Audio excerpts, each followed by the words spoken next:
Guys কালকে আমি আর রাহিম গ্রুপে বইসা আড্ডা দিতাছিলাম। তারপর ভাই কিছুই ভালো লাগতেছিল না, এই জন্য ভাবলাম যে একটা লোন অফ ম্যাচ খেলি। তারপর ভাই যেই বাবা সেই কাজ, আমি কিন্তু সরাসরি লোন অফ ম্যাচটা সিলেক্ট করে কিন্তু স্টার্ট করে দেই।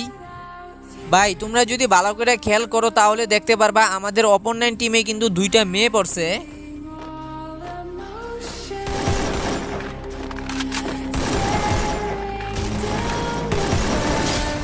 আরে মামুন, তুমি এগুলো কি মারতেছো? সবগুলো দেখি রেড নাম্বার পড়তেছে। আরে মিয়া রেড নাম্বার পড়বো না? তুমি কি খেলা পারো মিয়া? আমি হইতেছি গিয়ে প্রো প্লেয়ার। তারপর ভাই দেখো রাহিম কিন্তু এই মেয়েটারে কিন্তু মাইরা দেয়। আরে ভাই, এটা আমি কি মারলাম? পুরো হ্যাকার শট মারছি। আরে মামুন দেখো, এই মেয়েটা আমার সাথে টিম আপ করতেছে। আরে মিয়া তাই তো দেখতাছি। আরে ভাই এটা কি দেখতেছি? আবার দেখা যায় রোজিমোটো দিতাছে। মামুন চলো এই মেয়েটাকে পটিয়ে ডু বানিয়ে ফেলা। আরে মিয়া কি বলো, তাই নাকি? তাহলে ডুয়ো বানায় ফেলাও। আরে ভাই বুঝলাম না, ওরা দেখে আমাকে মাইরা দিছে। আরে দূর, তোমার ডুয়োর